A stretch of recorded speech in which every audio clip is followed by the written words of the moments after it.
Good morning, all. Good morning, ma'am. Good evening.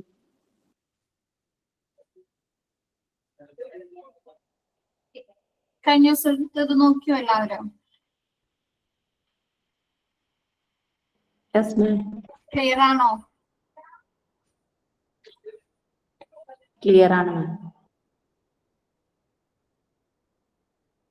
Okay.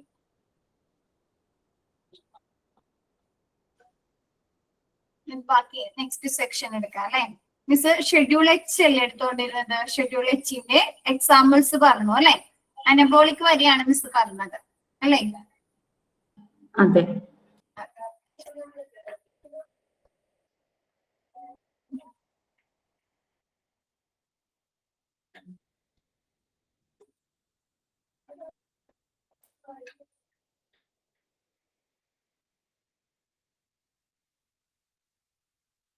Next ഈസ്ട്രോജനിക് substance എന്ന് പറഞ്ഞത് നമ്മ പലതരത്തിലുള്ള ക്യാൻസർ ട്രീറ്റ്മെന്റുകൾക്ക്, ബ്രസ്റ്റ് ക്യാൻസർ അങ്ങനെയുള്ള ക്യാൻസർ ട്രീറ്റ്മെന്റുകൾക്ക് വേണ്ടി ഉപയോഗിക്കുന്ന സബ്സ്റ്റൻസ് ആണ്. കൂടാതെ നമ്മൾ ബർത്ത് കൺട്രോൾ പ്രിവെൻഷൻ ആയിട്ട് ഉപയോഗിക്കുന്ന സബ്സ്റ്റൻസ് ആണ്. പിന്നെ നമുക്ക് നമ്മ പറയാറുണ്ട് അല്ലെ, മൂഡ് സ്വിങ് പറയാറുണ്ട് അല്ലെ, മൂഡ് ചേഞ്ചസ് എന്നൊക്കെ പറയാറുണ്ട് അല്ലെ. ഇപ്പൊ നോർമലായിട്ട് അപ്പൊ ആ ലോ മൂഡ് അതിനൊക്കെ വേണ്ടിയിട്ട് ഉപയോഗിക്കുന്ന ഒരു സബ്സ്റ്റൻസ് അല്ലെങ്കിൽ ഡ്രഗ്സ് ആണ്, ഹോർമോണൽ പ്രിപ്പറേഷനൊക്കെ വേണ്ടി ഉപയോഗിക്കുന്ന സബ്സ്റ്റൻസ് ആണ് ഈസ്ട്രോജനിക് സബ്സ്റ്റൻസ്. ഒന്നുകൂടെ പറഞ്ഞുതരാം. ഈസ്ട്രോജനിക് സബ്സ്റ്റൻസ് എന്ന് പറഞ്ഞാല് നമ്മ പലതരത്തിലുള്ള ക്യാൻസർ ട്രീറ്റ്മെന്റുകൾക്ക് വേണ്ടി ഈ ഒരു ഈസ്ട്രോജനിക് സബ്സ്റ്റൻസ് യൂസ് ചെയ്യുന്നുണ്ട്. നമ്മുടെ ബ്രസ്റ്റ് ക്യാൻസർ അങ്ങനെയുള്ള ക്യാൻസർ ട്രീറ്റ്മെന്റുകൾക്ക് വേണ്ടി. കൂടാതെ ബർത്ത് കൺട്രോൾ പ്രിവെൻഷന് വേണ്ടി ഉപയോഗിക്കുന്ന ഒരു സബ്സ്റ്റൻസ് ആണ് ഈസ്ട്രോജനിക് സബ്സ്റ്റൻസ്. പിന്നെ നമ്മ പറയാറുണ്ട് അല്ലെ, മൂഡ് സ്വിങ്ങുകൾ പറയാറുണ്ട് അല്ലെ, മൂഡ് ചേഞ്ചസ് എന്നൊക്കെ പറയാറില്ലേ. അപ്പൊ അത്തരം മാനസിക അല്ലെങ്കിൽ അത്തരം ഡിസോർഡേഴ്സിനൊക്കെ വേണ്ടിയിട്ട് നമ്മൾ എന്തുപയോഗിക്കുന്നുണ്ട്? ഈസ്ട്രോജനിക് സബ്സ്റ്റൻസ് യൂസ് ചെയ്യുന്നുണ്ട്. നെക്സ്റ്റ് പറയുന്നത് പ്രൊജസ്റ്റേഷണൽ സബ്സ്റ്റൻസസ്. പ്രൊജസ്റ്റേഷണൽ സബ്സ്റ്റൻസ് എന്ന് പറയുന്നത് നമ്മൾ ഉപയോഗിക്കുന്നത് നമ്മുടെ മെൻസ്ട്രൽ ഡിസോർഡേഴ്സിൽ, ഇപ്പൊ കറക്റ്റ് ആയിട്ട് ആ പീരീഡ് ആവാതിരിക്കുക, അല്ലെങ്കിൽ ആ പീരീഡിന്റെ സമയത്ത് നമുക്ക് ഒരുപാട് തരത്തിലുള്ള ഒരുപാട് അളവിൽ ബ്ലീഡിങ് വരാം, അല്ലെങ്കിൽ അങ്ങനെയുള്ള മെൻസ്ട്രൽ ഡിസോർഡേഴ്സിന് വേണ്ടി ഉപയോഗിക്കുന്നുണ്ട്. പിന്നെ ഗൈനക്കോളജിക്കൽ പ്രോബ്ലംസിന് വേണ്ടി ഈ സബ്സ്റ്റൻസ് ഉപയോഗിക്കുന്നുണ്ട്. കൂടാതെ ബ്രസ്റ്റ് ക്യാൻസറിനൊക്കെ വേണ്ടിയിട്ട് നമ്മൾ പ്രൊജസ്റ്റേഷണൽ സബ്സ്റ്റൻസസ് യൂസ് ചെയ്യുന്നുണ്ട്. നെക്സ്റ്റ് പറയുന്നത് അൾട്രാസോളം, സനാക്സ്. അൾട്രാസോളം എന്ന് പറയുന്നത് നമുക്ക് ആൻസൈറ്റി ഡിസോർഡേഴ്സ് കാണാറുണ്ട് അല്ലെ, എസ്പെഷ്യലി പാനിക് ഡിസോർഡേഴ്സ് ഒക്കെ പെട്ടെന്ന് തന്നെ നമുക്ക് ദേഷ്യം വരാം അല്ലെ, നമ്മ പാനിക് ആയി പോവാ. അപ്പൊ അത്തരത്തിലുള്ള ആൻസൈറ്റി ഡിസോർഡേഴ്സിന് വേണ്ടി ഉപയോഗിക്കുന്നതാണ് അൾട്രാസോളം ഓർ സനാക്സ് എന്ന് പറയുന്ന സബ്സ്റ്റൻസസ്. ഓക്കെ ആണോ?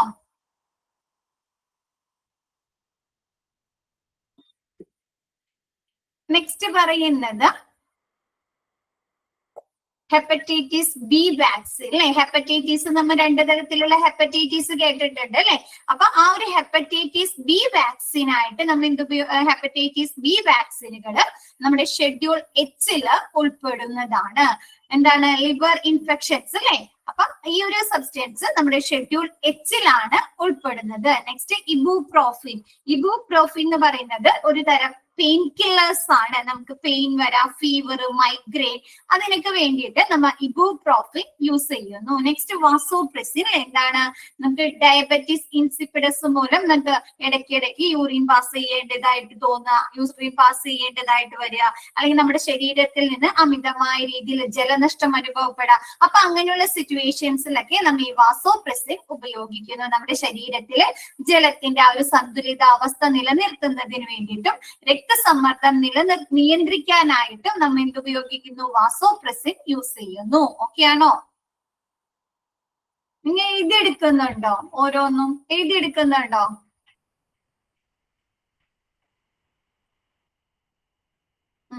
അപ്പൊ കിട്ടിയോ? എല്ലാം എഴുതാൻ പറ്റിയോ? സ്പീഡായിരുന്നോ? എഴുതാൻ പറ്റിയോ? കിട്ടി അല്ലെ. ഈസ്ട്രോജനിക് എന്ന് പറഞ്ഞാല് എന്താണ്? നമ്മുടെ ലോ മൂഡ് അല്ലെ, ആ മൂഡ് ചേഞ്ചസ് ഒക്കെ വരുന്ന ആ ഒരു സിറ്റുവേഷനില് ബർത്ത് കൺട്രോൾ പ്രിവെൻഷൻ ആയിട്ട്, കൂടാതെ various cancer treatment like breast cancer പോലെയുള്ള ട്രീറ്റ്മെന്റുകൾക്ക് വേണ്ടിയിട്ട് നമ്മൾ ഈസ്ട്രോജനിക് സബ്സ്റ്റൻസ് യൂസ് ചെയ്യുന്നു.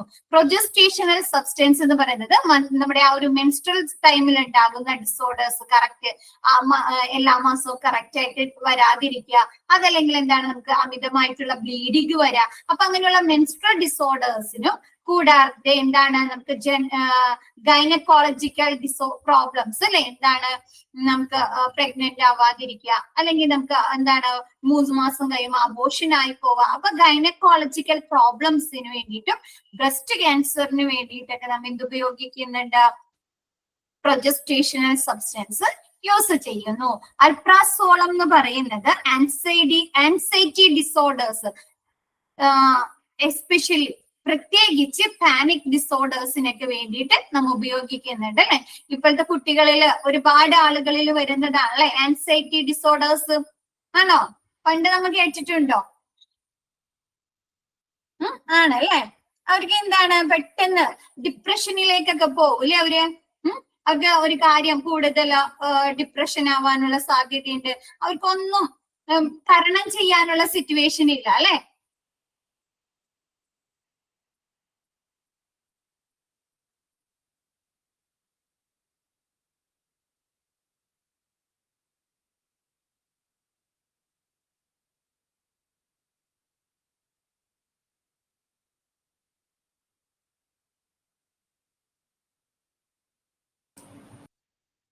ഓക്കെ, സൂയിസൈഡ് കൂടാണ് അല്ലെ. അവർക്ക് എന്താണ് ഒന്നിനെ ചെറുത്ത് നിൽക്കാനുള്ള കഴിവില്ല അല്ലെ.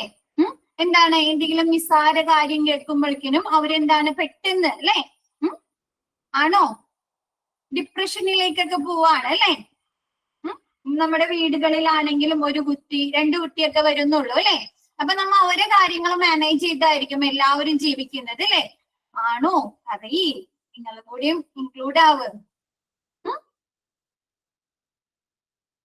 ആണല്ലേ. ഇപ്പൊ ന്യൂസ് എടുത്ത് നോക്കിയാലും അല്ലെ, പേപ്പറിലും നമ്മുടെ മീഡിയാസിലും നെറ്റിലൊക്കെ നോക്കിയാലും ഇങ്ങനെയുള്ള കാര്യങ്ങളാണ് അല്ലെ പെട്ടെന്ന് കണ്ടുവരുന്നത് അല്ലെ. മാനസിക സമ്മർദ്ദങ്ങൾ കൂടിക്കൊണ്ടിരിക്കുകയാണ് അല്ലെ കുട്ടികളിലാണെങ്കിലും. അപ്പൊ അങ്ങനെയുള്ള ആൻസൈറ്റി ഡിസോർഡേഴ്സ്, പ്രത്യേകിച്ച് എന്താണ് പാനിക് ഡിസോർഡേഴ്സിനൊക്കെ വേണ്ടിയിട്ട് നമ്മൾ ഉപയോഗിക്കുന്നു ഈ അൽപ്രോസോളം അതല്ലെങ്കിൽ സെനാക്സ് യൂസ് ചെയ്യുന്നു. നെക്സ്റ്റ് പറയുന്നത് ഹെപ്പറ്റൈറ്റിസ് ബി വാക്സിൻ അല്ലെ. ഹെപ്പറ്റൈറ്റിസ് ബി എനിക്ക് വേണ്ടിയിട്ട് വാക്സിനേഷന് വേണ്ടിയിട്ട് വാക്സിനേഷൻ നമ്മുടെ ഷെഡ്യൂൾ എച്ചിലാണ് ഉൾപ്പെടുന്നത്. ലിവർ ഇൻഫെക്ഷൻസ് അല്ലെ. നെക്സ്റ്റ് പറയുന്നത് ഇബുപ്രോഫിൻ. ഇബുപ്രോഫിൻ എന്ന് പറയുന്നത് പെയിൻ കില്ലേഴ്സ് അല്ലെ. നമുക്ക് ബോഡി പെയിൻ, നമ്മുടെ പെയിൻ അനുഭവപ്പെടുക, അല്ലെങ്കിൽ നമുക്ക് ഫീവർ വരിക, അല്ലെങ്കിൽ നമുക്ക് മൈഗ്രെയിൻ, അല്ലെങ്കിൽ ആർത്രൈറ്റിസ് അല്ലെ, സന്ധിവാതം, അങ്ങനെയുള്ള പെയിൻ ഒക്കെ വരുന്ന സമയത്ത് നമ്മൾ ഉപയോഗിക്കുന്ന ഒരു സബ്സ്റ്റൻസ് ആണ് ഇബുപ്രോഫിൻ. Next vasopressin. എന്താണ് നമ്മുടെ ശരീരത്തില് ജലത്തിന്റെ ആ ഒരു സന്തുലിതാവസ്ഥ നിയന്ത്രിക്കുന്നതിനും രക്തസമ്മർദ്ദം നിയന്ത്രിക്കുന്നതിന് വേണ്ടിയിട്ടും ഉപയോഗിക്കുന്ന ഒരു സബ്സ്റ്റൻസസ് ആണ് വാസോപ്രസിൻ. ഓക്കെ ആണോ?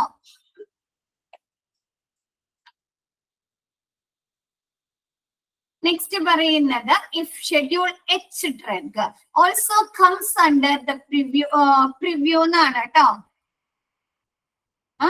Preview of narcotic drugs and psychotropic substances Act 1985. It must carry the text NRX and scheduling H drug warning to be sold by retail on the prescription of a registered medical practitioner only on the label prominently. എന്താണ് നമ്മുടെ schedule H ഡ്രഗുകള് എന്തിന്റെ അണ്ടറിലാണ്? Narcotic drugs and psychotropic substance act 1985 അണ്ടറിലാണ് വരുന്നത്. നമ്മുടെ narcotic drugs and psychotropic substance act 1985 നിലവിൽ വന്നത്. ഈ ഒരു ആക്ട് എന്ന് പറയുന്നത്, ഈ ഒരു നിയമം എന്താണ്? 1985 NDPS കേട്ടോ. നമുക്ക് നർക്കോട്ടിക് ഡ്രഗ്സ് ആൻഡ് സൈക്കോട്രോപിക് ആക്ടിനെ NDPS ആക്ട് എന്നാണ് പറയുന്നത്. ആ ഒരു ആക്ടില് എന്താണ് ഇന്ത്യയിലെ ഒരു നിയമമാണ്, ഒരു റൂളാണ്. ഇതില് നമ്മുടെ നർക്കോട്ടിക് ഡ്രഗ്സ് ആൻഡ് സൈക്കോട്രോപിക് സബ്സ്റ്റൻസുകളുടെ ഉൽപാദനം, ഈ ഒരു സബ്സ്റ്റൻസുകൾ അല്ലെങ്കിൽ നർക്കോട്ടിക് ഡ്രഗ്സുകളുടെ ഉൽപാദനം, അവയുടെ മാനുഫാക്ചറിംഗ് നിർമ്മാണം, അവരുടെ കൈവശം വെക്കൽ, അതിന്റെ വിൽപ്പന, അത് വാങ്ങൽ എന്നിവയുമായി ബന്ധപ്പെട്ട് ഇന്ത്യൻ പാർലമെന്റ് പാസാക്കിയ ഒരു നിയമമാണ് narcotic drugs and psychotropic substance act എന്ന് പറയുന്നത്. ഇതിലെ നർക്കോട്ടിക് ഡ്രഗ്സ് നമുക്കറിയാം അല്ലെ, സെഡേഷന് വേണ്ടിയിട്ടും പെയിൻ കില്ലേഴ്സ് ആയിട്ടും നമ്മൾ ഉപയോഗിക്കുന്നത് അല്ലെ, കേട്ടില്ലേ, നമ്മ ഫാർമസിയിൽ പഠിച്ചു അല്ലെ. സൈക്കോട്രോപിക് സബ്സ്റ്റൻസ് എന്ന് പറയുന്നത് നമ്മുടെ സെൻട്രൽ നെർവസ് സിസ്റ്റത്തിനെ എഫക്ട് ചെയ്യുന്ന, സെൻട്രൽ നെർവസ് സിസ്റ്റത്തിന്റെ പ്രവർത്തനങ്ങളെ ബാധിക്കുകയും മാനസിക പ്രവർത്തനത്തെ മാറ്റുകയും ചെയ്യുന്ന രാസവസ്തുക്കളെയാണ് നാം എന്ത് പറയുന്നത്, സൈക്കോട്രോപിക് സബ്സ്റ്റൻസ് എന്ന് പറയുന്നത്. നമുക്ക് ആൽക്കഹോള്, കഫീന് ഒക്കെ കേൾക്കാറില്ലേ? അപ്പൊ അങ്ങനെയുള്ള സബ്സ്റ്റൻസ് കൂടാതെ നമ്മ ഇത്തരം സബ്സ്റ്റൻസുകൾ എന്തിനു വേണ്ടി ഉപയോഗിക്കുന്നുണ്ട്? മെന്റൽ ഡിസോർഡേഴ്സ് ട്രീറ്റ്മെന്റ് ചെയ്യുന്നതിന് വേണ്ടി, ചികിത്സയ്ക്ക് വേണ്ടി ഉപയോഗിക്കുന്ന മരുന്നുകളും ഈ സൈക്കോട്രോപിക് സബ്സ്റ്റൻസിലാണ് ഉൾപ്പെടുന്നത്. അപ്പൊ ഇങ്ങനെയുള്ള നർക്കോട്ടിക് ഡ്രഗ്സുകള്, സൈക്കോട്രോപിക് സബ്സ്റ്റൻസുകളുടെ ഉൽപാദനം, അവയുടെ നിർമ്മാണം, അവ എങ്ങനെയാണ് കൈവശം വെക്കേണ്ടത്, അവ ഏത് രീതിയിലായിരിക്കണം നമ്മൾ വിൽപ്പന നടത്തേണ്ടത്, അതെങ്ങനെ, ഏതിന്റെ അടിസ്ഥാനത്തിലാണ് നമ്മൾ വാങ്ങി യൂസ് ചെയ്യേണ്ടത് എന്നിവയുമായി ബന്ധപ്പെട്ട് നമ്മുടെ ഇന്ത്യൻ പാർലമെന്റ് പാസാക്കിയ ഒരു നിയമമാണ് narcotic drug and psychotropic substance act. Okay ആണോ? അല്ലെങ്കിൽ NDPS ആക്ട് എന്ന് പറയുന്നത് നമ്മുടെ സൈക്കോട്രോപിക് സബ്സ്റ്റൻസ് എന്ന് പറയുന്നത് എന്താണ്? ഒരു കെമിക്കൽ സബ്സ്റ്റൻസ് ആണ് അല്ലെ. ഇത് എന്താണ്? നമ്മുടെ നെർവസ് സിസ്റ്റത്തിന്റെ പ്രവർത്തനങ്ങളെ ബാധിക്കുകയും നമ്മുടെ മാനസിക പ്രവർത്തനങ്ങളെ മാറ്റുകയും ചെയ്യുന്ന രാസവസ്തുക്കൾ അല്ലെ. നമ്മളിപ്പോ പറയാറുണ്ട് ആൽക്കഹോള് അല്ലെങ്കിൽ കഫീൻ അല്ലെങ്കിൽ കഞ്ചാവൊക്കെ അമിതമായി ഉപയോഗിക്കുന്നവർക്ക് അവരുടെ പ്രവർത്തനങ്ങൾ അവർക്ക് കൺട്രോൾ ചെയ്യാൻ പറ്റുമോ? ഇന്നത് മാത്രം ചെയ്യുള്ളൂ എന്ന് കൺട്രോൾ ചെയ്യാൻ പറ്റുമോ?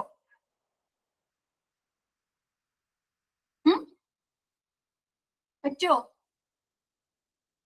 കഞ്ചാവ് യൂസ് ചെയ്യുന്നവര്, അല്ലെങ്കിൽ ആൽക്കഹോൾ യൂസ് ചെയ്യുന്നവര്, അവര് പ്രവർത്തനങ്ങൾ അവർ കൺട്രോൾ ചെയ്യാൻ പറ്റുന്നുണ്ടോ? നമ്മൾ കേൾക്കാറുണ്ട് അല്ലെ, പലതരത്തിലുള്ള സോഷ്യൽ ഇഷ്യൂസ് ഉണ്ടാവുന്നത് കേൾക്കുന്നുണ്ട് അല്ലെ. അമ്മമാർ ഉപദ്രവിക്കുന്നത് അല്ലെ, സഹപാഠികൾ ഉപദ്രവിക്കുന്നത് അല്ലെ, ആണോ? അതെന്താണ്? ഇത് യൂസ് ചെയ്ത് കഴിയുമ്പോൾ, ഇത്തരം കെമിക്കൽ സബ്സ്റ്റൻസ് അവർ യൂസ് ചെയ്ത് കഴിയുമ്പോൾ എന്താണ്? അവരുടെ നെർവസ് സിസ്റ്റത്തിനെയാണ് ബാധിക്കുന്നത്. അപ്പൊ അവർ എന്ത് ചെയ്യുന്നു, എങ്ങനെ പ്രവർത്തിക്കുന്നു എന്ന് അവർക്ക് അതിന് ഓർമ്മയുണ്ടാവോ?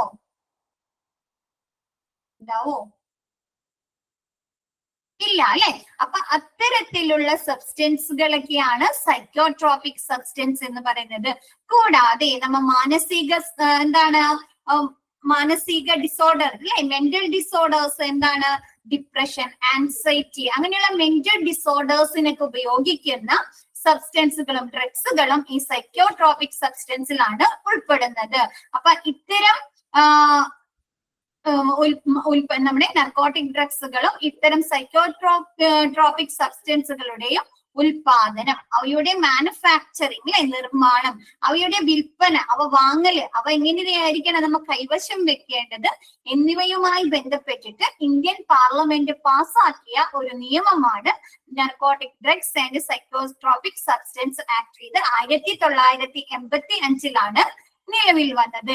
ഈ ഒരു പ്രിവ്യൂവിന് അണ്ടറിലാണ് ഏത് ഡ്രഗ്സുകൾ വരുന്നത്? ഷെഡ്യൂൾ H ഡ്രഗ്സുകൾ വരുന്നത്. ഈ ഒരു ഡ്രഗ്സിൽ നമ്മൾ നിർബന്ധമായിട്ടും ലേബലിംഗിൽ എന്ത് ഉൾപ്പെടുത്തിയിട്ടുണ്ടായിരിക്കണമെന്ന്? NRX, ന്യൂ പ്രിസ്ക്രിപ്ഷൻ എന്ന് ഉൾപ്പെടുത്തിയിട്ടുണ്ടായിരിക്കണം. ഇപ്പൊ നമ്മൾ ഓൾറെഡി ആ ഒരു മരുന്നുകള്, മെന്റൽ ഡിസോർഡേഴ്സിനൊക്കെ ഉപയോഗിക്കുന്ന അല്ലെങ്കിൽ നർക്കോട്ടിക് ഡ്രഗ്സുകൾ നമ്മൾ പേഷ്യന്റിന് എഴുതി കൊടുത്തതാണെങ്കിലും രണ്ടാമത് വീണ്ടും എഴുതുന്ന സമയത്ത് എന്ത് എഴുതണം? പുതിയ പ്രിസ്ക്രിപ്ഷൻ ആണ് എന്നുള്ള രീതിയിൽ NRX എഴുതി വീണ്ടും അത് പ്രിസ്ക്രൈബ് ചെയ്ത് പേഷ്യൻസിന് നൽകണം. ഓക്കെ ആണോ? അതല്ലെങ്കിൽ നമ്മൾ കാണാറുണ്ട് അല്ലെ, ഡോക്ടേഴ്സ് എന്ത് ചെയ്യുന്നുണ്ട്? ആദ്യത്തെ പ്രിസ്ക്രിപ്ഷൻ ഉണ്ടെങ്കിൽ അതിന്റെ അടിയിലാണ് അല്ലെ ഡോക്ടർ എഴുതി തരുന്നത് ബാക്കി മരുന്നുകള്. പിന്നെ ചെല്ലുമ്പോൾ ആണോ? ആണ്. പക്ഷെ അങ്ങനെ ചെയ്യാൻ പാടില്ല. ന്യൂ പ്രിസ്ക്രിപ്ഷൻ ആയിട്ട് വേണം, പുതിയ പ്രിസ്ക്രിപ്ഷൻ ആയിട്ട് വേണം വീണ്ടും അവ പേഷ്യൻസിന് പ്രിസ്ക്രൈബ് ചെയ്തുന്ന സമയത്ത് അവർക്ക് നൽകാൻ. ഓക്കെ ആണോ? ഓക്കെ. നെക്സ്റ്റ് പറയുന്നത് ഈ ഒരു ഡ്രഗ്സുകൾ വിൽപ്പന നടത്താൻ സോൾവ് ചെയ്യാൻ ആര് മാത്രം രജിസ്റ്റേർഡ് മെഡിക്കൽ പ്രാക്ടീഷണേഴ്സിന് മാത്രം ഈ പ്രിസ്ക്രിപ്ഷനുകൾ റീറ്റെയിൽ നടത്താൻ അവകാശമുള്ളൂ. ഓക്കെ ആണോ?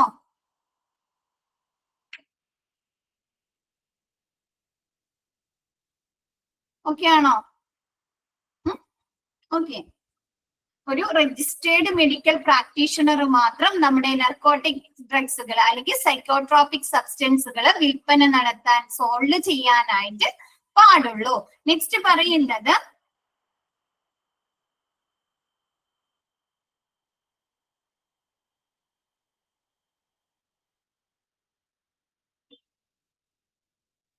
ഓക്കെ. നെക്സ്റ്റ് പറയുന്നത് schedule X. All the regulation of schedule H apply. എന്താണ്? നമ്മുടെ ഷെഡ്യൂൾ എച്ചിന് പറയുന്ന എല്ലാ നിയന്ത്രണങ്ങളും എന്തിനും ബാധകമാണെന്ന്? ഷെഡ്യൂൾ എക്സിന്. ഫാർമസിസ്റ്റ് എന്ന് പറയുന്നത് ഇപ്പൊ നമ്മുടെ രജിസ്ട്രേഡ് ഫാർമസിസ്റ്റ് ഉണ്ട്, നമുക്ക് ലൈസൻസ് ഒക്കെ കിട്ടുന്ന ഫാർമസിസ്റ്റുകളില്ലേ? ഈ നമ്മുടെ ഈ ഡിപ്ലോമ കോഴ്സ് ഒക്കെ പഠിക്കുന്നവർക്ക് അവർക്ക് എന്താണ്, അവർക്ക് ലൈസൻസ് കിട്ടില്ല. ഒരു 6 മാസത്തേക്ക് ഫാർമസി കോഴ്സുകൾ പഠിക്കുന്നവരില്ലേ, അവർക്ക് എന്താണ് ലൈസൻസ് കിട്ടുന്നില്ല. അപ്പൊ പക്ഷെ ലൈസൻസ് കിട്ടിയ മെഡിക്കൽ പ്രാക്ടീഷണേഴ്സ് മാത്രം എന്താണ് ഇത്തരം മരുന്നുകൾ സോൾവ് ചെയ്യാൻ പാടുള്ളൂ. ഓക്കെ ആണോ? നെക്സ്റ്റ് പറയുന്നത് ഷെഡ്യൂൾ എക്സിന് എന്താണ്? നമ്മുടെ ഷെഡ്യൂൾ എച്ചില് പറയുന്ന എല്ലാ റെഗുലേഷൻസും നിയന്ത്രണങ്ങളും ബാധകമാണ്. അതിലെന്താണ്? നമ്മുടെ രജിസ്ട്രേഡ് ആയിട്ടുള്ള മെഡിക്കൽ പ്രാക്ടീഷണർ മാത്രം ഇത് വിൽപ്പന നടത്താൻ പാടുള്ളൂ. അതിലെന്താണ്? നിർബന്ധമായിട്ടും NRX അല്ലെ അല്ലെങ്കിൽ RX എന്നുള്ള ആ ഒരു പ്രിസ്ക്രിപ്ഷൻ എന്നുള്ള ഇത് എഴുതിയിട്ടുണ്ട്, ലേബൽ ചെയ്തിട്ടുണ്ടായിരിക്കണം അല്ലെ. അപ്പൊ അങ്ങനെയുള്ള എല്ലാ നിബന്ധനകളും നമ്മുടെ ഷെഡ്യൂൾ എക്സ് ഡ്രഗ്സുകൾക്കും ബാധകമാണ്. The retailer must keep a copy of the prescription for 2 years. ഈ മരുന്നുകൾ അവര് ഏത് പ്രിസ്ക്രിപ്ഷന്റെ അടിസ്ഥാനത്തിലാണ്, ഏത് ഡോക്ടറുടെ അല്ലെങ്കിൽ ഏത് രോഗിക്കാണ് പ്രിസ്ക്രൈബ് ചെയ്ത് കൊടുത്തിരിക്കുന്നത്, ആർക്കാണ് വിതരണം ചെയ്യുന്നത്, അതിന്റെ ആ ഒരു പ്രിസ്ക്രിപ്ഷന്റെ കോപ്പി അവര് 2 വർഷത്തേക്ക് അവരെന്ത് ചെയ്യണമെന്ന് സൂക്ഷിച്ച് വെക്കണം. ഓക്കെ ആണോ?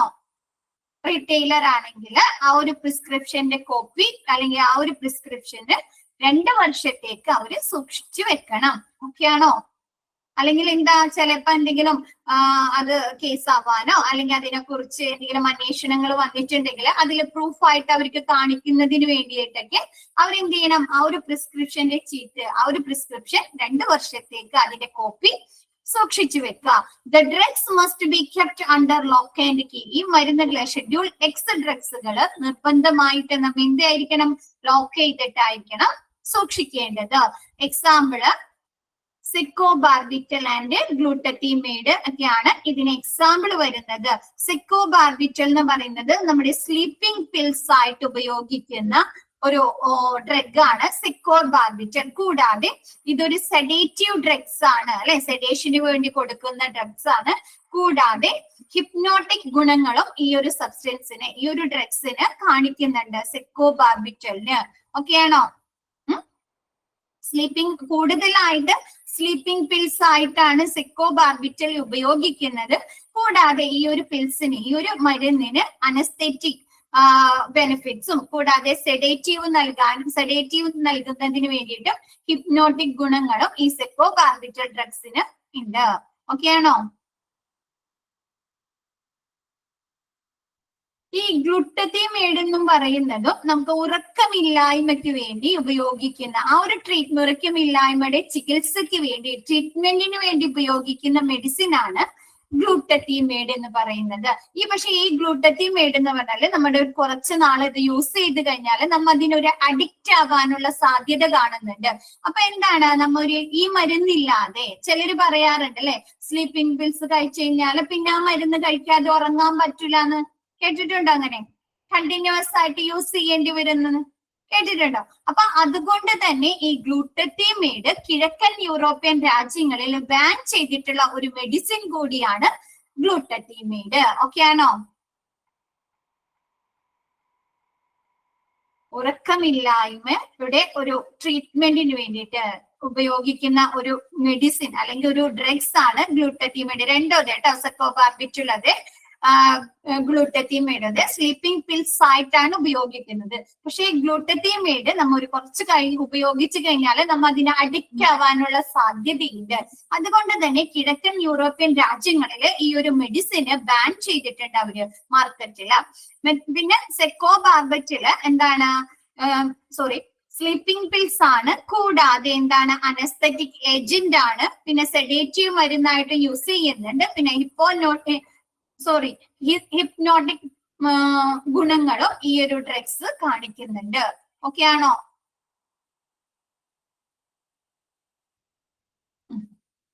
നെക്സ്റ്റ് പറയുന്നത് schedule J. Schedule J contains a list of various disease and condition that cannot be treated under any drug currently in the market. No drug may legally claim to treat these diseases. ഈ ഒരു schedule jail പറയുന്നത് various disease and conditions എന്നാണ്. നമ്മൾ ഇത്രയും നേരം പറഞ്ഞത് എന്താണ്? XL, എച്ചില് ഒക്കെ പറഞ്ഞ, ജിയിലൊക്കെ എന്താണ്? മെഡിസിനുകളെ കുറിച്ചാണ് അല്ലെ പറഞ്ഞത്, ഡ്രഗ്സുകളെ കുറിച്ച്, സബ്സ്റ്റൻസുകളെ കുറിച്ചാണ് അല്ലെ പറഞ്ഞത്, ആണോ?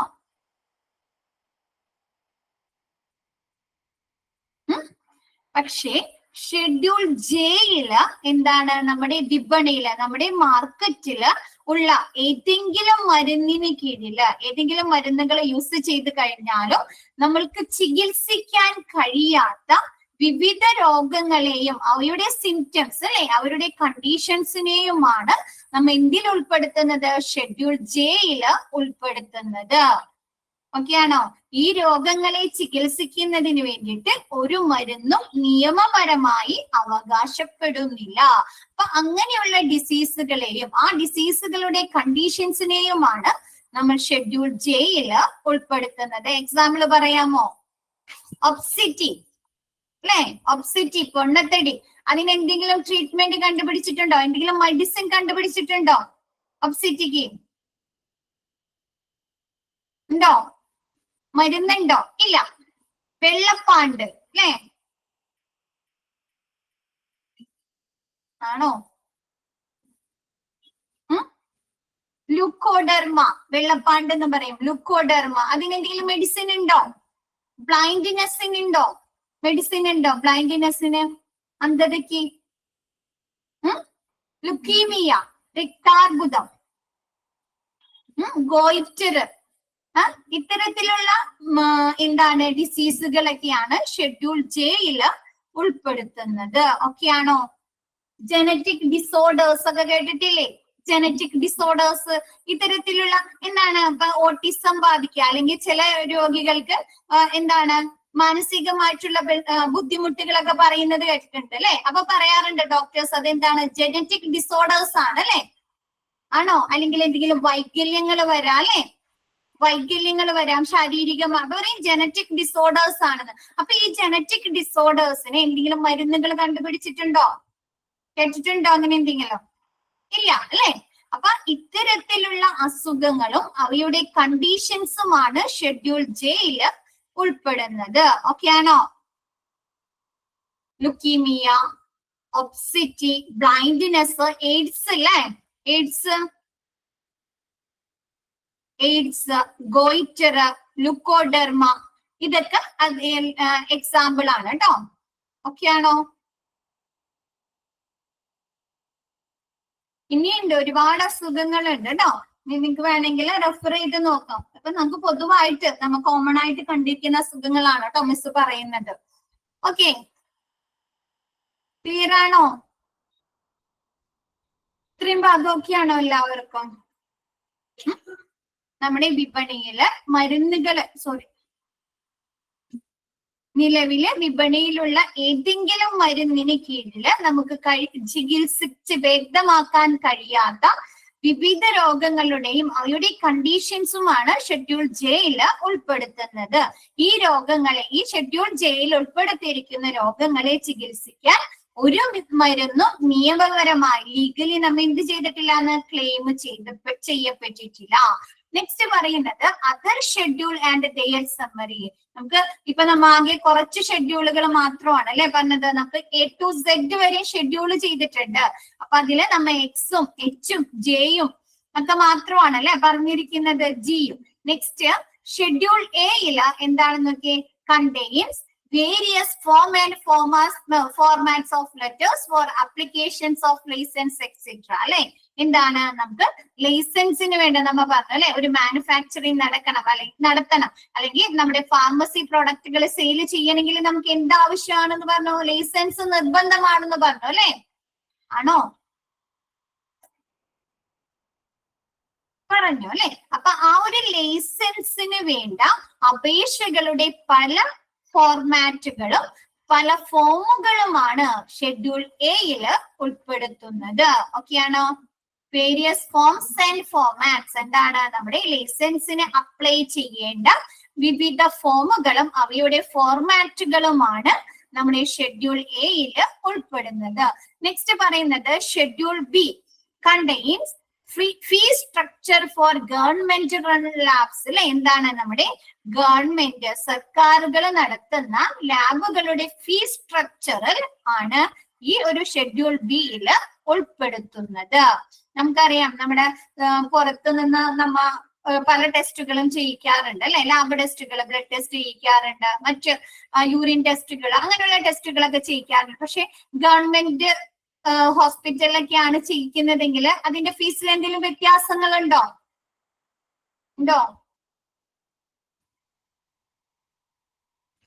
കുറവുണ്ടായിരിക്കും അല്ലെ. നമ്മ പുറത്ത് ചെയ്യിക്കുന്നതിലും കുറവായിരിക്കും അല്ലെ. അപ്പൊ ആ ഒരു ലാബുകളുടെ, നമ്മുടെ ഗവൺമെന്റ് നടത്തുന്ന ലാബുകളുടെ ഫീ സ്ട്രക്ചർ ആണ് ഈ ഒരു ഷെഡ്യൂൾ ബിയില് ഉൾപ്പെടുന്നത്. ഓക്കെ ആണോ? നെക്സ്റ്റ് പറയുന്നത് schedule C contains various biological products and their regulations. Example serum, adrenaline, vitamins etcetera. നമ്മുടെ ഷെഡ്യൂൾ സിയില് പലതരത്തിലുള്ള ബയോളജിക്കൽ പ്രോഡക്ട്സുകളും അവയുടെ റെഗുലേഷൻസ് അല്ലെ, അവയുടെ നിയന്ത്രണം, അതെങ്ങനെയായിരിക്കണം സ്റ്റോർ ചെയ്യേണ്ടത്, അവിടെ ടെസ്റ്റിംഗ് എങ്ങനെയായിരിക്കണം, അങ്ങനെയുള്ള നിയന്ത്രണങ്ങളുമാണ് ഷെഡ്യൂൾ സിയില് ഉൾപ്പെടുന്നത്. എക്സാമ്പിൾ സെറം, അഡ്രിനാലിൻ, വിറ്റാമിന്, അങ്ങനെയൊക്കെയാണ് കേട്ടോ. ഇമ്പോർട്ടന്റ് മിസ് ഇത് കഴിഞ്ഞിട്ട് പറഞ്ഞുതരാം കേട്ടോ. ഓരോ ഷെഡ്യൂളുകളും ഇമ്പോർട്ടന്റ് പറഞ്ഞുതരാം കേട്ടോ. സെറ്റ് വരെ എടുത്തിട്ട് അടയാളപ്പെടുത്തി തരാം. ഓക്കെ.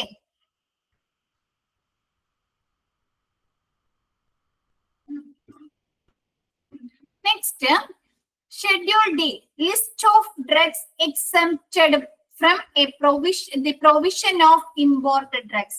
എന്താണ്, നമ്മുടെ ഇമ്പോർട്ട് ചെയ്യുന്ന അല്ലെ, നമ്മ പറഞ്ഞു ഫസ്റ്റ് മിസ് എടുത്തപ്പോ പറഞ്ഞു എന്താണ്, നമ്മ പുറം രാജ്യങ്ങളിൽ നിന്ന് മരുന്നുകൾ ഇറക്കുമതി ചെയ്യുന്നുണ്ട് അല്ലെ.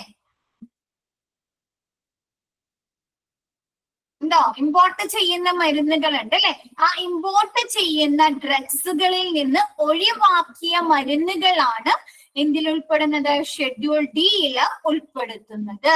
ഇതാണ് നമ്മ ഇമ്പോർട്ട് ചെയ്യുന്ന അല്ലെ, പുറം രാജ്യങ്ങളിൽ നിന്ന് ഇറക്കുമതി ചെയ്യുന്ന ആ മരുന്നുകളുടെ ലിസ്റ്റിൽ നിന്ന് ഒഴിവാക്കിയിട്ടുള്ള മരുന്നുകളുടെ ലിസ്റ്റാണ് ഷെഡ്യൂൾ ഡിയില് ഉൾപ്പെടുത്തുന്നത്. ഓക്കെ ആണോ? ഇറക്കുമതി ചെയ്യുന്ന മരുന്നുകളുടെ വിതരണത്തിൽ നിന്ന് ഒഴിവാക്കിയ മരുന്നുകളുടെ ഒരു ലിസ്റ്റാണ് ഷെഡ്യൂൾ ഡിയില് ഉൾപ്പെടുത്തുന്നത്. നെക്സ്റ്റ് പറയുന്നത് schedule E contains various poisons and their regulations. Example സർപ്പവിഷ, സ്നേക് വെനം, പരാത, മെർക്കുറി അല്ലെ. അപ്പൊ അങ്ങനെയുള്ള വിവിധ തരത്തിലുള്ള പോയിസണിങ്ങും അവയുടെ റെഗുലേഷൻസ് അല്ലെ, നിയന്ത്രണങ്ങളുമാണ്. അവരുടെ സ്റ്റോറിങ് എങ്ങനെയായിരിക്കണം, അവരുടെ ഉപയോഗം, യൂസ് എങ്ങനെയായിരിക്കണം അല്ലെ. അപ്പൊ അങ്ങനെയുള്ള റെഗുലേഷൻസും ആ ഒരു വേരിയസ് പോയിസണിങ്ങും ആണ് നമ്മുടെ ഷെഡ്യൂൾ ഇയില് ഉൾപ്പെടുത്തുന്നത്. ഓക്കെ ആണോ?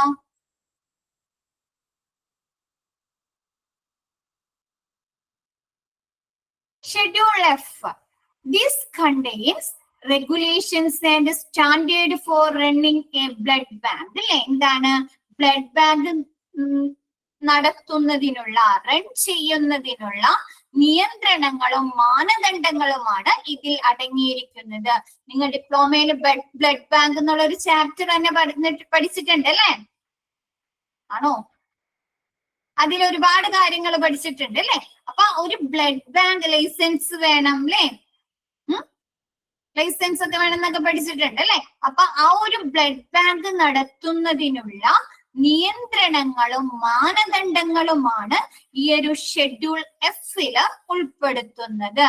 ഇനി എഫ് തന്നെ 3 വേറെ F1, F2, F3 എന്ന് പറഞ്ഞ വീണ്ടും എഫ് ഷെഡ്യൂള് കാറ്റഗറൈസ് ചെയ്യുന്നുണ്ട്. അതില് schedule F1 this contains regulations and standards four vaccines അല്ലെ. നമ്മുടെ പലതരത്തിലുള്ള വാക്സിനുകൾ ഉണ്ട് അല്ലെ. ഉണ്ടോ? വാക്സിനുകൾ ഉണ്ട് അല്ലെ. മീസിൽസ് ആണോ?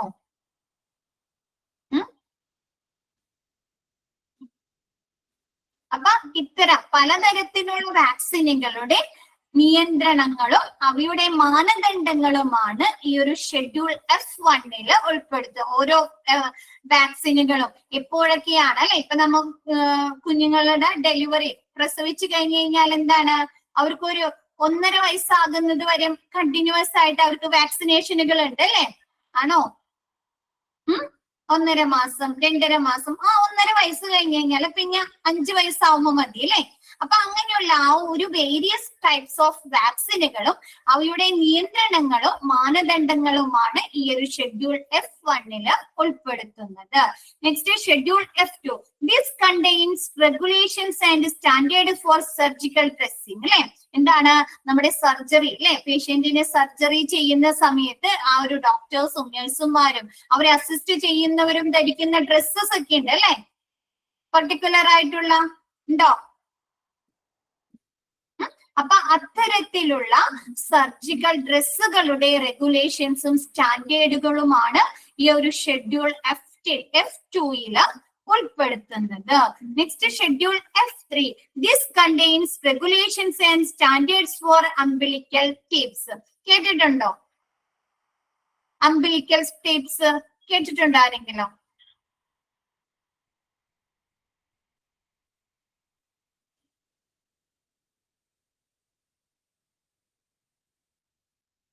അംബിലിക്കൽ ടേപ്പ് കേട്ടിട്ടുണ്ടോ ആരെങ്കിലും? അടിച്ചൊന്നും നോക്കണ്ട, ഗൂഗിളില് ന്യൂ ബോൺ ബേബീസിന് അവരെന്ത് ചെയ്യാറുണ്ട്, ആ ഒരു പൊക്കിൽ കൊടിയും അല്ലെ, മദറിന്റെ പൊക്കിൽ കൊടിയുമായിട്ട് കട്ട് ചെയ്ത് കഴിഞ്ഞാൽ എന്ത് ചെയ്യാറുണ്ട്, കുഞ്ഞിന്റെ പൊക്കിൽ കൊടിയുമ ടേപ്പ് ഇടാറില്ലേ? അത് ഏതെങ്കിലും ടേപ്പ് ഇട്ടാ മതിയോ? നമ്മ സാധാരണ എന്താണ് ഡ്രസ്സുകളൊക്കെ ഉണക്കാനിടുന്ന ടേപ്പൊക്കെയാണോ ഇടുന്നത്? ആണോ? അല്ല അല്ലെ. അതിന് പെർട്ടിക്കുലർ ആയിട്ടുള്ള ടേപ്സുകൾ ഉണ്ട് അല്ലെ. അപ്പൊ അങ്ങനെയുള്ള ആ ഒരു അംബിലിക്കൽ ടേപ്പ്, പൊക്കിൾ കൊടി ടേപ്പുകളുടെ നിയന്ത്രണങ്ങളും മാനദണ്ഡങ്ങളുമാണ് ഇതിൽ അടങ്ങിയിരിക്കുന്നത്. ഓക്കെ ആണോ? അപ്പൊ നമ്മ എന്ത് ചെയ്യണം, ആ ഒരു പൊക്കിൽ കൊടിയും ഇടുന്ന ടേപ്പുകൾ നല്ല രീതിയിൽ വേണം അല്ലെ, അല്ലെങ്കിൽ കൊച്ചിന് ഇൻഫെക്ഷൻസ് ഒക്കെ വരാനുള്ള സാധ്യതയുണ്ട് അല്ലെ. ആണോ? ആ ഒരു അംബിലിക്കൽ ടേപ്സുകളുടെ നിയന്ത്രണങ്ങളും പൊക്കിൽ കൊടി ടേപ്പുകളുടെ നിയന്ത്രണങ്ങളും മാനദണ്ഡങ്ങളുമാണ് ഈ ഷെഡ്യൂൾ F3 ഉൾപ്പെടുത്തുന്നത്. ഓക്കെ ആണോ? Okay. Next schedule F. Schedule F പറഞ്ഞു, F1 പറഞ്ഞു, F2 പറഞ്ഞു, F3 പറഞ്ഞു അല്ലെ. നെക്സ്റ്റ് പറയുന്നത് schedule FF. This contains regulations and standards for ophthalmic ointment and solutions. അല്ലെ, എന്താണ് നമ്മുടെ കണ്ണിന്റെ വിവിധ പ്രശ്നങ്ങൾക്ക് വേണ്ടി നമ്മൾ പലതരത്തിലുള്ള ഓയിൽമെന്റ്സുകളും ഡ്രോപ്സുകളും ഉപയോഗിക്കുന്നുണ്ട് അല്ലെ. തിമിരം, അതല്ലെങ്കിൽ കണ്ണിന് മങ്ങല് വരാ, അല്ലെങ്കിൽ കണ്ണിന്റെ ഞരമ്പുകൾക്ക് എന്തെങ്കിലും തകരാറുകൾ വരാ, കാഴ്ചക്കുറവ് വരാ അല്ലെ. ആണോ? അപ്പൊ അങ്ങനെയുള്ള നമ്മുടെ ഐയുമായി ബന്ധപ്പെട്ട് വരുന്ന ഓഫ്താൽമിക് ഓയിന്റ്മെന്റുകളുടെയും സൊല്യൂഷൻസുകളുടെയും നിയന്ത്രണങ്ങളും മാനദണ്ഡങ്ങളുമാണ് FF ഉൾപ്പെടുത്തുന്നത്. ഓക്കെ ആണോ?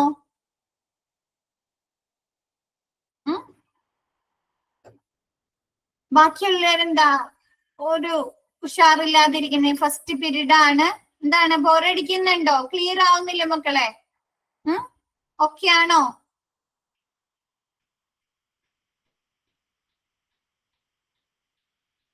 എല്ലാവർക്കും ഓക്കെ ആണ്? ഓക്കെ.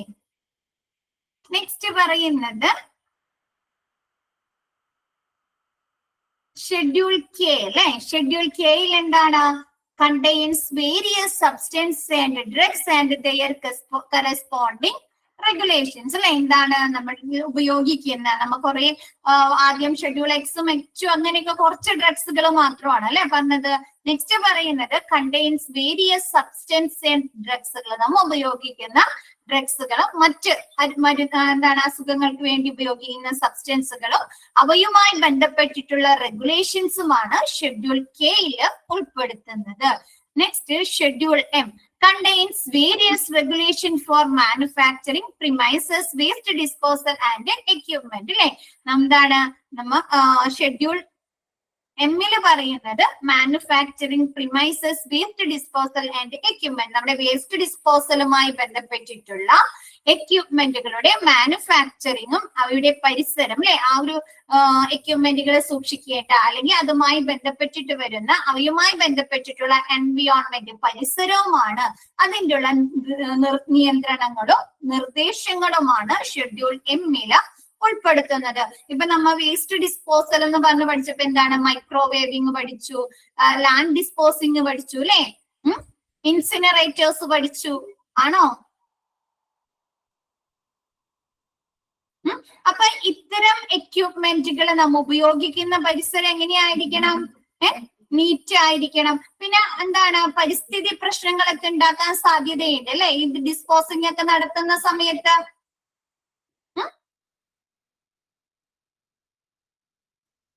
പൊല്യൂഷൻസ് ഒക്കെ അപ്പൊ നമ്മൾ നല്ല രീതിയിൽ ഇതുമായി ബന്ധപ്പെട്ടിട്ടുള്ള എൻവിയോൺമെന്റ് പരിസരം നോക്കണല്ലോ.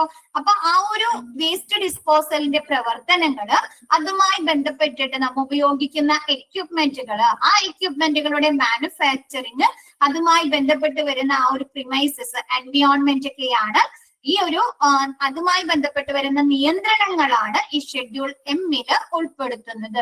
ഇൻസിനറേറ്റർ പ്രവർത്തിപ്പിക്കുന്ന ആ ഒരു പരിസരം എങ്ങനെയായിരിക്കണം, ആ ഒരു ഏരിയ എങ്ങനെയായിരിക്കണം അവർ സേഫ് ആക്കേണ്ടത്, അവിടെ വർക്ക് ചെയ്യുന്ന ആളുകൾ എന്തൊക്കെ രീതിയിലുള്ള പേഴ്സണൽ പ്രൊട്ടക്റ്റീവ് എക്യുപ്മെന്റുകൾ ധരിക്കണം, അവരുടെ പ്രവർത്തനം എങ്ങനെയായിരിക്കണം അല്ലെ.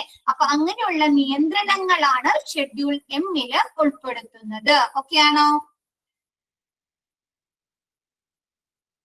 നെക്സ്റ്റ് പറയുന്നത് schedule N contains various regulations and requirements for a pharmacy അല്ലെ. എന്താണ്, നമ്മുടെ ഫാർമസിയുടെ വിവിധ തരത്തിലുള്ള റെഗുലേഷൻസും അതിനാവശ്യമായിട്ടുള്ള റിക്വയർമെന്റ്സുകൾ അല്ലെ.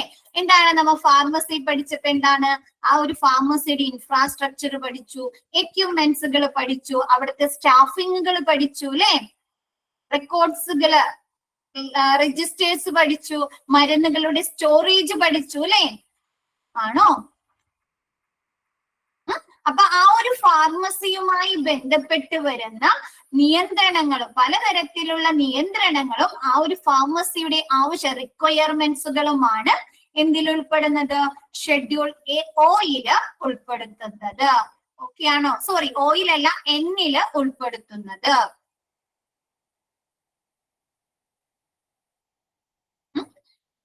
നമ്മുടെ ഹോസ്പിറ്റലിലെ വിവിധ ഫാർമസികളുടെ നിയന്ത്രണങ്ങളും ഫാർമസിയുടെ ആവശ്യകതകളും റിക്വയർമെന്റ്സുകളും.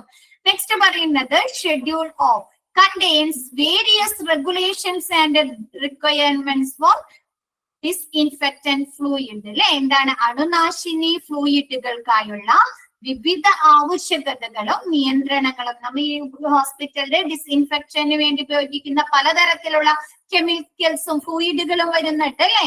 അപ്പൊ നമ്മളിത് ഫാർമസി അല്ലെങ്കിൽ ഓരോന്ന് പഠിക്കുന്നതാണ് അല്ലെ. ഈ ഡിസ്ഇൻഫെക്റ്റന്റ് ഫ്ലൂയിഡുകളെ സെപ്പറേറ്റ് ചെയ്ത് സൂക്ഷിക്കണം എന്നൊക്കെ പറഞ്ഞ് പഠിക്കാറുണ്ട് അല്ലെ. പഠിച്ചിട്ടുണ്ട് നിങ്ങൾ ഡിപ്ലോമയില് ആണോ? അപ്പൊ ആ ഒരു ഡിസ്ഇൻഫെക്റ്റന്റ് ഫ്ലൂയിഡുകളുടെ റെഗുലേഷൻസും നിയന്ത്രണങ്ങളും ആവശ്യകതകളുമാണ് ഷെഡ്യൂൾ ഓയില് ഉൾപ്പെടുത്തുന്നത്. ഓക്കെ ആണോ? ഇത്രയൊന്ന് വായിച്ചു നോക്കിയേ ഷെഡ്യൂൾ ഓ വരെ. എന്നിട്ട് മിസ് നെക്സ്റ്റ് എടുക്കാം.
ഓക്കെ ആണോ എല്ലാവർക്കും?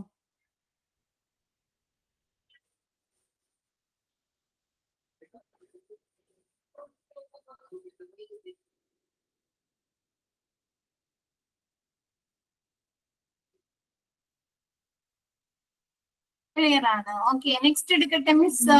Schedule P contains regulations regarding life period and storage of various drugs. അല്ലെ, നമുക്കറിയാം ഓരോ മരുന്നുകൾക്ക് എന്തുണ്ട്, എക്സ്പയറി ഡേറ്റ് ഉണ്ട് അല്ലെ, ലൈഫ് പീരീഡ് ഉണ്ടല്ലോ.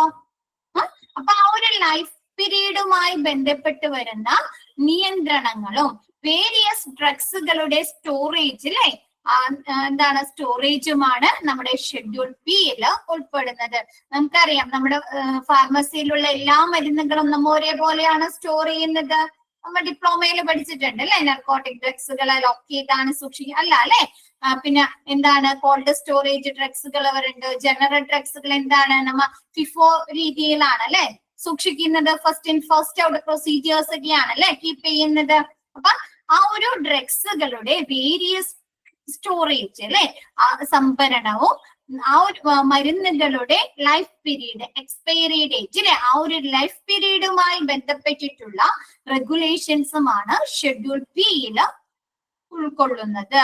നെക്സ്റ്റ് പറയുന്നത് schedule P1 contains regulations regarding retail package size of various drugs.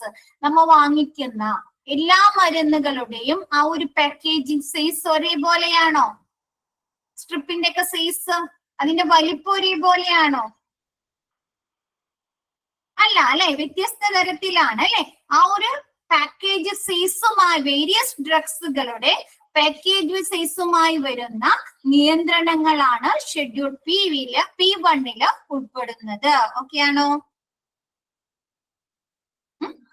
വിവിധ ഡ്രഗ്സുകളുടെ റീറ്റെയിൽ പാക്കേജുമായി ബന്ധപ്പെട്ട് വരുന്ന ആ ഒരു സൈസ്, വലിപ്പമാണ് എന്തില് ഷെഡ്യൂൾ P1 ഉൾക്കൊള്ളുന്നത്. നെക്സ്റ്റ് പറയുന്നത് schedule Q contains list of permitted dyes and pigments in soap and cosmetics. എന്താണ് നമ്മ പലതരത്തിലുള്ള കോസ്മെറ്റിക്സുകളും എന്താണ് പിഗ്മെന്റ്സിനൊക്കെ വേണ്ടി ഉപയോഗിക്കുന്ന സോപ്പുകളൊക്കെ ഉണ്ട് അല്ലെ. പിന്നെ ഡൈ ഉണ്ട് അല്ലെ, ഡൈസ് ഉണ്ട് അല്ലെ, എന്താണ് മുടി കറുപ്പിക്കാനൊക്കെ ഉപയോഗിക്കുന്ന ആണോ?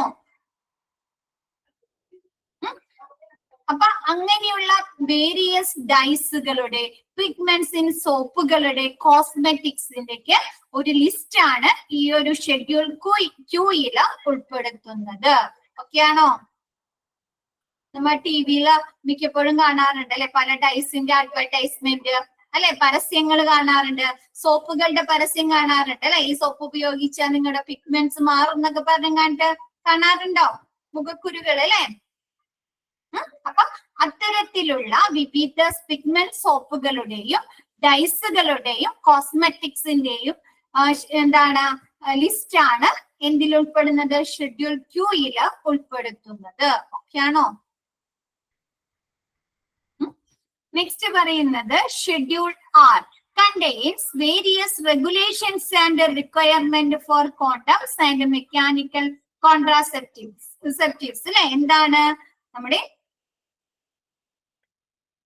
ഷെഡ്യൂൾ ആറില് എന്താണ് കോണ്ടംസ്, അതിന്റെ റിക്വയർമെന്റ്സും നിയന്ത്രണങ്ങളും. Next mechanical contraceptives.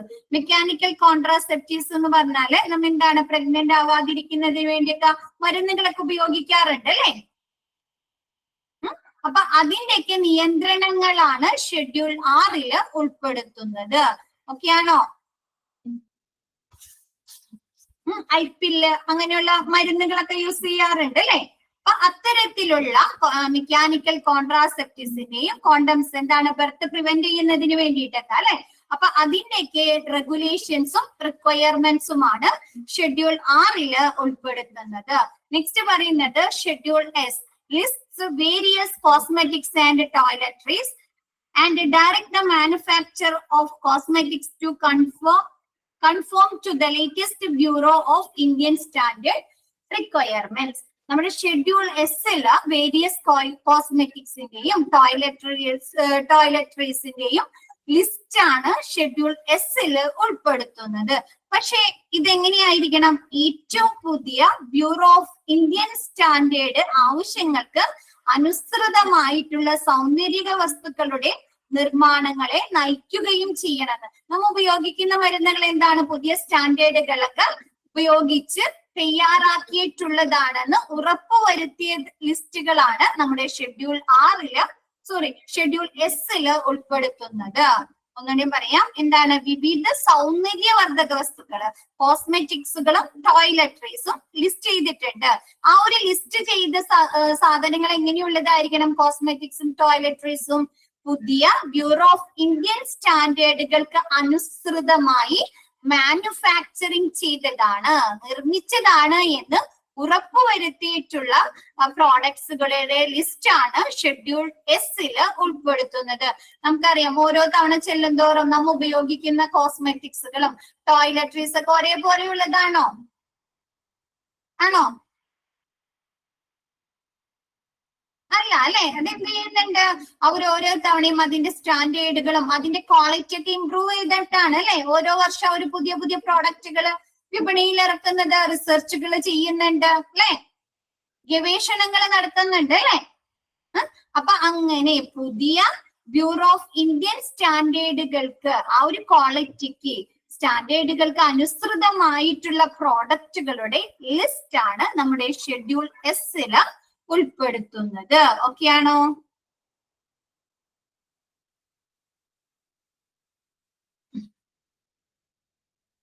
നെക്സ്റ്റ് പറയുന്നത് schedule T contains various regulations and requirements for manufacture of Ayurvedic, Siddha and Unani പ്രോഡക്ട്സുകൾ അല്ലെ.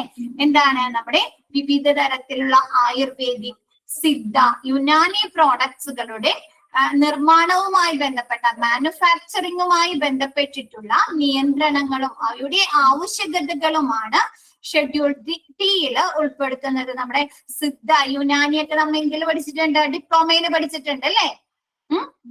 യുനാനി ട്രീറ്റ്മെന്റ് എന്താണ്, സിദ്ധ ട്രീറ്റ്മെന്റ് എന്താണ് അല്ലെ. അപ്പൊ ആ ഒരു ട്രീറ്റ്മെന്റിന് ആവശ്യമായിട്ട് വരുന്ന എന്താണ് പ്രോഡക്റ്റുകളുടെ മാനുഫാക്ചറിങ്ങുമായി ബന്ധപ്പെട്ടിട്ടുള്ള നിർമ്മാണവുമായി ബന്ധപ്പെട്ടിട്ടുള്ള വിവിധ തരത്തിലുള്ള റിക്വയർമെന്റ്സ്, ആവശ്യകതകളും നിയന്ത്രണങ്ങളുമാണ് ഷെഡ്യൂൾ ടിയില് ഉൾപ്പെടുത്തുന്നത്. നെക്സ്റ്റ് പറയുന്നത് schedule U contains various regulations and requirements for record keeping അല്ലെ. നമ്മുടെ ഫാർമസിയുമായി ബന്ധപ്പെട്ടിട്ടുള്ള വിവിധ റെക്കോർഡുകളുടെ എന്താണ് റെഗുലേഷൻസും റിക്വയർമെന്റ്സും അല്ലെ, നിയന്ത്രണങ്ങളും ആവശ്യകതകളുമാണ് ഷെഡ്യൂൾ യുയില് ഉൾപ്പെടുത്തുന്നത്. നമ്മൾ ഫാർമസി പഠിച്ചപ്പോ വിവിധ റെക്കോർഡ്സുകളും രജിസ്റ്റേഴ്സ് ഒക്കെ പഠിച്ചു അല്ലെ. ആന്റിബയോട്ടിക് പോളിസി പഠിച്ചു. ആണോ? ആന്റിബയോട്ടിക് പോളിസി പഠിച്ചു ആണോ? ഡ്രഗ് ഇൻസ്പെക്ഷൻ റെക്കോർഡ് പഠിച്ചു, സ്റ്റോക്ക് ലെഡ്ജർ പഠിച്ചു അല്ലെ, ഇൻഡെക്സ് രജിസ്റ്റർ പഠിച്ചു അല്ലെ. അപ്പൊ അങ്ങനെയുള്ള വേരിയസ് റെക്കോർഡ്സുകളുമായി ബന്ധപ്പെട്ട് വരുന്ന റിക്വയർമെന്റ്സും ആവശ്യകതകളുമാണ് ഷെഡ്യൂൾ യുയില് ഉൾപ്പെടുത്തുന്നത്. Next schedule V contains standards for drug patents അല്ലെ. എന്താണ്? നമ്മ പാറ്റന്റ് ഡ്രഗ്സുകൾ പഠിച്ചല്ലോ. ജനറൽ ഡ്രഗ്സുകളും പാറ്റന്റ് ഡ്രഗ്സുകള് ബ്രാൻഡഡ് ഡ്രഗ്സുകൾ പഠിച്ചല്ലോ. ബ്രാൻഡഡ് ഡ്രഗ്സുകൾ എങ്ങനെയാണ്? പാറ്റേൺ ഡ്രഗ്സുകൾ അല്ലെ. ആ ഒരു പാറ്റേൺ ഡ്രഗ്സുകളുടെ സ്റ്റാൻഡേർഡുകൾ ആണ് നമ്മുടെ ഷെഡ്യൂൾ ബിയിൽ ഉൾപ്പെടുത്തുന്നത്. അതാണ് ആ ഒരു ബ്രാൻഡഡ് ഡ്രഗ്സുകളുടെ സ്റ്റാൻഡേർഡ് അല്ലെ, നിലവാരം. അവയുമായി ബന്ധപ്പെട്ടിട്ടുള്ള നിയന്ത്രണങ്ങളൊക്കെയാണ് ഷെഡ്യൂൾ ബിയിൽ ഉൾപ്പെടുത്തുന്നത്. നെക്സ്റ്റ് പറയുന്നത് schedule W contains generic drug list. നമ്മുടെ ജനറിക് ഡ്രഗ്സുകളുടെ ലിസ്റ്റ് ആണ് ഷെഡ്യൂൾ ഡബ്ല്യുല് ഉൾക്കൊള്ളുന്നത്. Next schedule Y contains requirements and guideline for clinical trials അല്ലെ. നമ്മൾ ഈ പ്രോഡക്റ്റ് ചെയ്യുന്ന ഡ്രഗ്സുകള്, വാക്സിനുകള് അല്ലെങ്കിൽ മറ്റ് പ്രോഡക്ട്സുകളൊക്കെ, സബ്സ്റ്റൻസുകൾ എന്ത് ചെയ്യണം? നമ്മൾ ക്ലിനിക്കൽ ട്രയൽസ് നടത്താറില്ലേ? എന്നിട്ടാണ് അല്ലെ ആ ഒരു ക്ലിനിക്കൽ ട്രയൽസുമായി ബന്ധപ്പെട്ട് വരുന്ന മാർഗനിർദ്ദേശങ്ങളെ, ഒരു പ്രോഡക്റ്റ് നമ്മ റിസർച്ച് ഒക്കെ നടത്തി മാനുഫാക്ചറിങ് ചെയ്തിട്ടുണ്ടെങ്കിൽ അത് നമ്മൾ എന്ത് ചെയ്യും? ഉപയോഗിച്ച് നോക്കാറുണ്ട് അല്ലെ. മനുഷ്യരിലാണോ ആദ്യം ഉപയോഗിച്ച് നോക്കുന്നത്? ക്ലിനിക്കൽ ട്രയൽ നടത്തുന്നത് അല്ല അല്ലെ, പൂച്ചയിലും ഒക്കെ ആയിരിക്കും അല്ലെ, റാറ്റിലും അനിമൽസിലൊക്കെയാണ് അല്ലെ. അപ്പൊ ആ ഒരു ക്ലിനിക്കൽ ട്രയൽസുമായി ബന്ധപ്പെട്ട് വരുന്ന ഗൈഡ് ലൈൻസ് ആണ് ഷെഡ്യൂൾ വൈയിൽ ഉൾപ്പെടുത്തുന്നത്. Next schedule Z. Schedule Z ഉണ്ടോ നിങ്ങളുടെ കയ്യിൽ? എഴുതിയിട്ടുണ്ടോ? ഇല്ല. ഒന്ന് എഴുതിയ ഷെഡ്യൂൾ സെഡ്. ഒന്ന് എഴുതിയെടുത്തേ schedule Z. List approved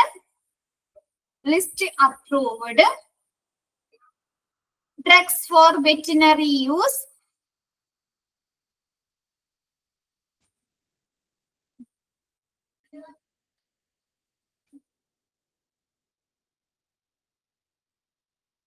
List approved drugs for list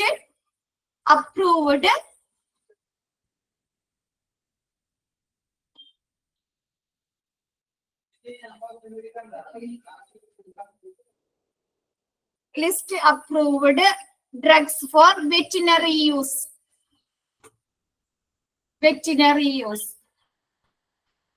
veterinary യൂസിന് അല്ലെ, നമ്മ എന്താണ് മൃഗങ്ങൾക്ക് വേണ്ടി, അവരെ അസുഖങ്ങൾക്ക് വേണ്ടി മരുന്നുകൾ ഉപയോഗിക്കുന്നുണ്ട് അല്ലെ. ആ ഒരു വെറ്റിനറി യൂസിന് വേണ്ടി അപ്രൂവ് ചെയ്തിട്ടുള്ള ഡ്രഗ്സുകളുടെ ലിസ്റ്റ് ആണ് ഷെഡ്യൂൾ സെഡില് ഉൾപ്പെടുന്നത്. നെക്സ്റ്റ് ഒരെണ്ണം കൂടിയുണ്ട്.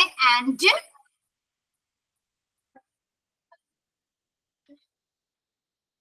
ഒരു minute. List approved drugs for veterinary use എന്ന് എഴുതിയോ? എന്നിട്ടൊരു കോമ ഇട്ടിട്ട് requirements and guideline four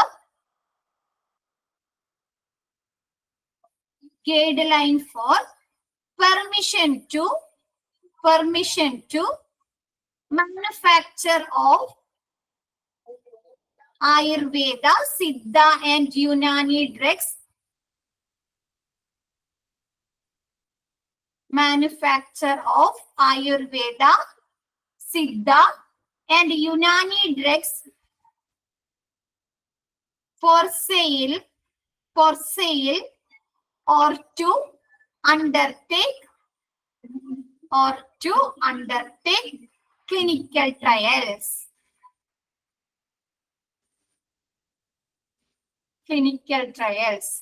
Okay.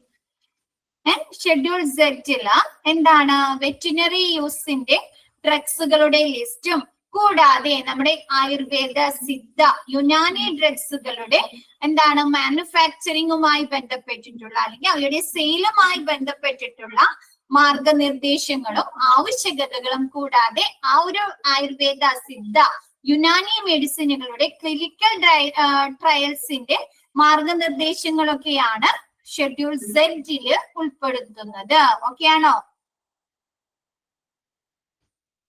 നമ്മിപ്പോ schedule വൈയില് പറഞ്ഞു അല്ലെ, ക്ലിനിക്കൽ ട്രയൽസിന്റെ റിക്വയർമെന്റ്സും ഗൈഡ് ലൈനും. അതേപോലെ ഒന്നുകൂടി പറയണോ? ഫസ്റ്റ് കിട്ടിയോ? List approved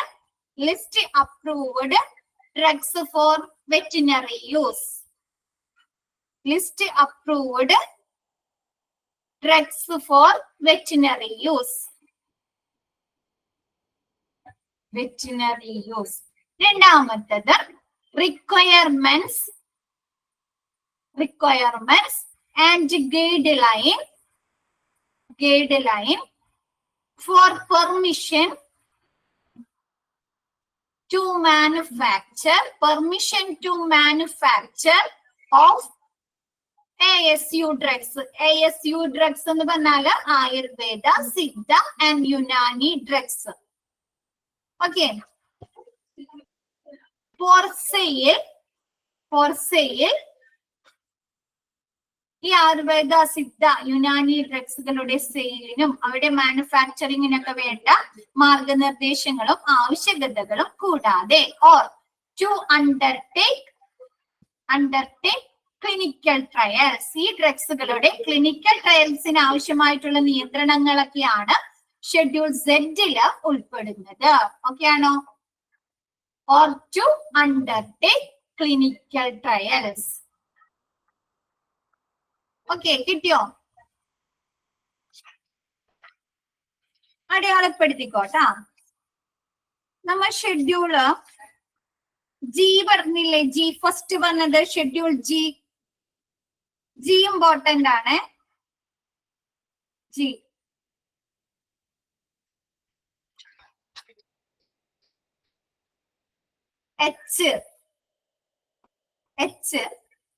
G H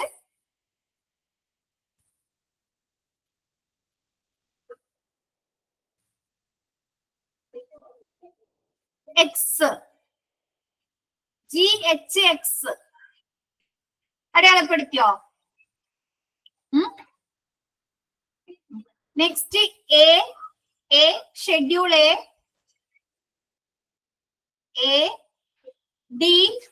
D ട്ടോ, D E F F3 K M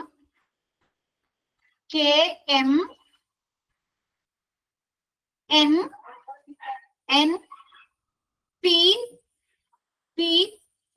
Q T, Q കഴിഞ്ഞിട്ട് പിന്നെ T കഴിഞ്ഞിട്ട് VWY. ഓക്കെ, കിട്ടിയോ? കിട്ടിയോ എല്ലാവർക്കും?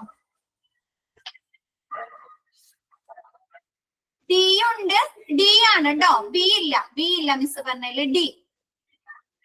എ കഴിഞ്ഞിട്ട് ഡി. ഓക്കെ, ഇന്നെടുത്തത് ഓക്കെയാണോ എല്ലാവർക്കും? ആ ഒരു ഷെഡ്യൂള് ഒരുപാട് നമുക്ക് ഡൗട്ട്സുകൾ വരാൻ സാധ്യതയുണ്ട് കേട്ടോ, അങ്ങോട്ടും ഇങ്ങോട്ടും മാറിപ്പോവും. അപ്പൊ ഒന്നുകൂടെ വായിച്ചൊക്കെ നോക്കാം കേട്ടോ.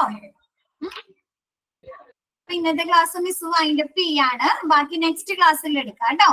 Okay, thank you all.